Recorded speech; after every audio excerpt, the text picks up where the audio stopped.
Yo nací en Ingapirca. Ingapirca es un crisol de culturas. Yo soy descendiente cañari. Yo quiero al castillo de Ingapirca.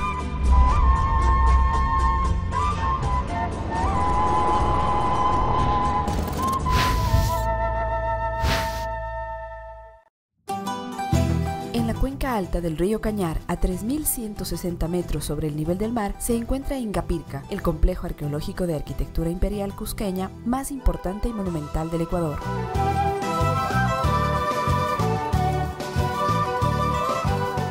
La palabra Ingapirca, que en quichua significa muro o pared del Inca, designa a diversos yacimientos prehispánicos del sur andino ecuatoriano, que ya eran conocidos desde tiempos tempranos de la colonia española.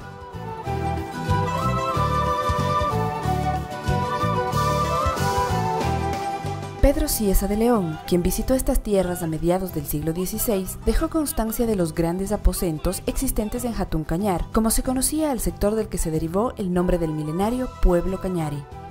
Antes de la invasión incásica, en la segunda mitad del siglo XV, los cañaris habitaban el territorio que comprenden las actuales provincias ecuatorianas de Azuay y Cañar, y zonas de provincias aledañas como Chimborazo, Loja y El Oro. Los cañaris hablaban una lengua que era entendida, con diferentes dialectos, en toda la región.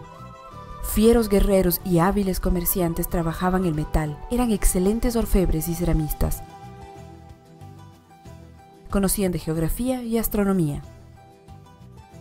Este pueblo, que según su mitología desciende de dos hermanos que sobrevivieron al diluvio universal, adoraban por principal dios a la luna y secundariamente a los árboles grandes y las piedras, que se diferenciaban de las corrientes particularmente si eran jaspeadas, decía Garcilaso de la Vega. El gran cronista del tiempo de la colonia española añade que con la doctrina de los incas, los cañaris adoraron al sol al cual hicieron templo. Aunque algunos estudiosos sostengan que Ingapirca fue una fortaleza, la mayoría de los que han investigado y escrito sobre este complejo arqueológico afirman que este complejo tenía una funcionalidad religiosa con el sol como protagonista. Un lugar donde se fusionó la obra arquitectónica con la religiosa y las prácticas agrícolas, que permitió además un perfeccionamiento del calendario de siembras y cosechas.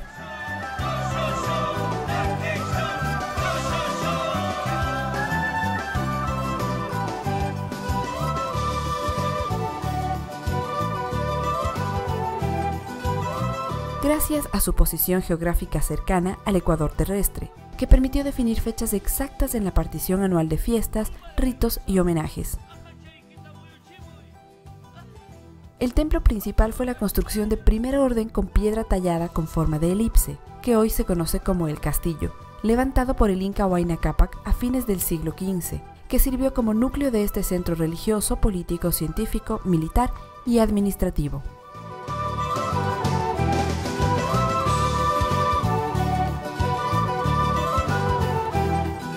El conjunto arquitectónico inca más importante y monumental del Ecuador.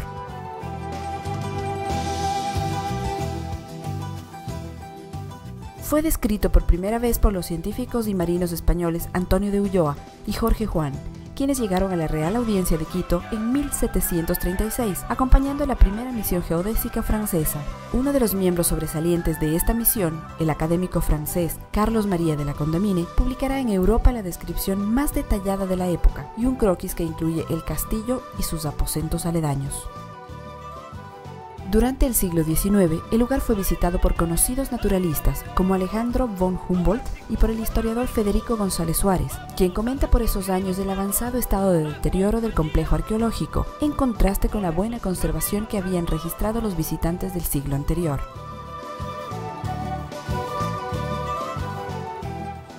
Este abandono será enfrentado en el siglo XX por un grupo de especialistas que, en 1966, logrará la promulgación de un decreto presidencial que entrega la custodia del monumento al Consejo de Gobierno del Museo Arqueológico del Banco Central del Ecuador. La acción preservadora quedó a cargo de la Comisión del Castillo de Ingapirca. Desde octubre de 1967 comenzaron los trabajos de limpieza y consolidación de los vestigios del castillo, la recuperación de piedras similares y las excavaciones que permitieron el descubrimiento de Pilaloma, el conjunto arquitectónico ubicado a unos 150 metros al suroriente de la elipsis.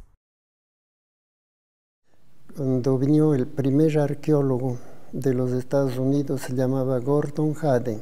Él empezó a abrir las casas de hacienda. Primerito era abrir las casas de hacienda y limpiar, sacar los pencos, botar los montones de tierra que parecía poco, parecía el castillo, unas pocas filitas de piedra. Entonces iba apareciendo poco a poco y empezó a aparecer las piedras botadas por todos los lados. Yo ya me acuerdo desde muy niño, más o menos de una edad de 5 o 6 años, que ya han sido los científicos españoles de la Universidad Complutense de Madrid, el doctor José Alsina Frank, por los años 74-75.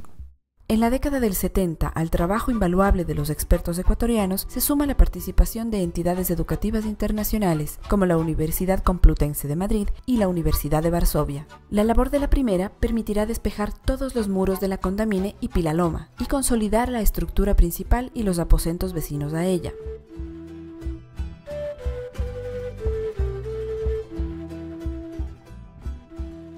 Los estudios polacos, por su parte, aportarán al conocimiento de la arqueoastronomía, debido a que sus conclusiones indicaron que las construcciones estuvieron directamente vinculadas con la observación de los astros.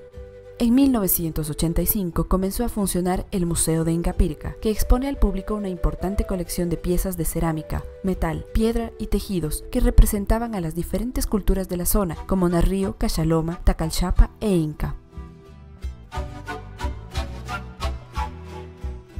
Los años 90 estarán marcados por los daños que provocaron los aguaceros del invierno de 1993 en los muros de contención septentrionales de la estructura central. El trabajo del Banco Central del Ecuador dirige una campaña de restauración en el complejo, llevando adelante otros proyectos como la caminera y la señalización.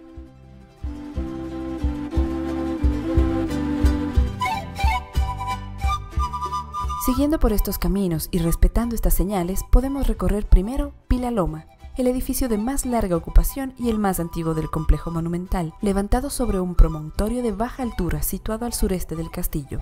Conformada por una serie de habitaciones dispuestas alrededor de un patio rectangular, esta sección de Ingapirca pudo haber tenido una función ceremonial, centrada en la tumba ubicada en el medio del patio y marcada por un pavimento circular de piedras, y dentro de él una voluminosa roca dispuesta verticalmente. Fue la misión científica española la que descubrió que se trataba de un enterramiento colectivo, en el que su principal ocupante, una mujer, fue al parecer una sacerdotisa cañari, lo que reafirma la importancia que tenía este lugar para este pueblo antes de la conquista incásica.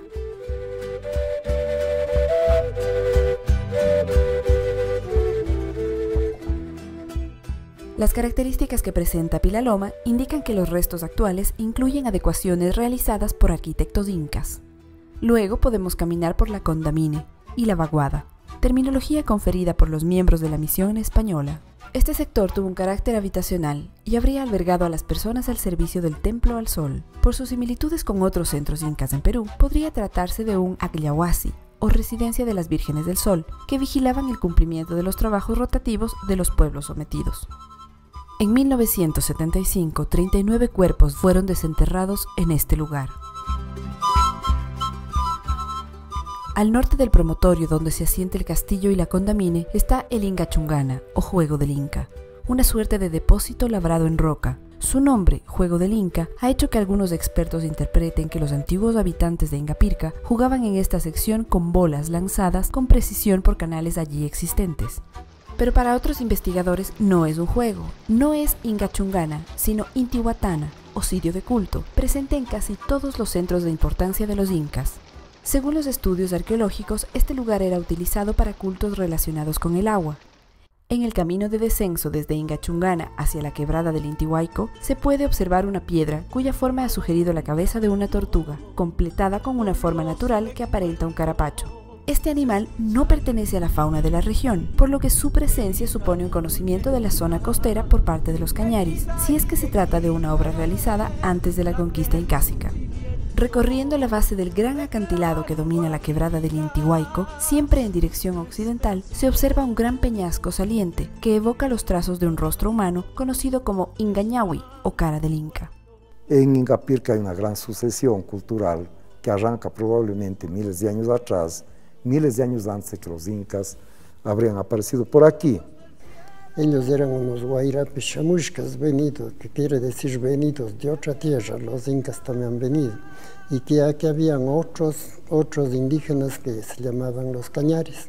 Antes pues no existían fronteras políticas como las actuales, no había diferencia entre Perú y Ecuador, de modo que el Tahuantinsuyo era una entidad estatal que cubrió gran parte de los Andes. Pero el castillo nos llama. Es el momento de volver sobre nuestros pasos hacia el torreón elíptico, que constituye el núcleo de la atracción de propios y extraños. El frente norte del castillo está construido en el borde superior de un precipicio, lo que habría hecho necesaria la concreción de una serie de andenes o terrazas para reforzar la estructura superior. Al sur y al suroeste existe una explanada cubierta de edificaciones, aposentos que se disponen alrededor de varios patios. Es interesante notar en la parte superior de sus esquinas internas la presencia de unos refuerzos cilíndricos de piedra, típicos de la arquitectura incaica y que servían para atar las vigas del techo. La función de estos aposentos está claramente relacionada con la del templo solar, es decir, tenían una función culto-administrativa. La administración de todo el complejo pasó en el año 2000 a manos del Instituto Ingapirca del pueblo cañari, que sustituyó así a la Comisión del Castillo de Ingapirca. Una década después, el 11 de octubre de 2010, el presidente de la República del Ecuador, Rafael Correa Delgado, encargó al Instituto Nacional de Patrimonio Cultural la administración, investigación, cuidado y recuperación del complejo arqueológico.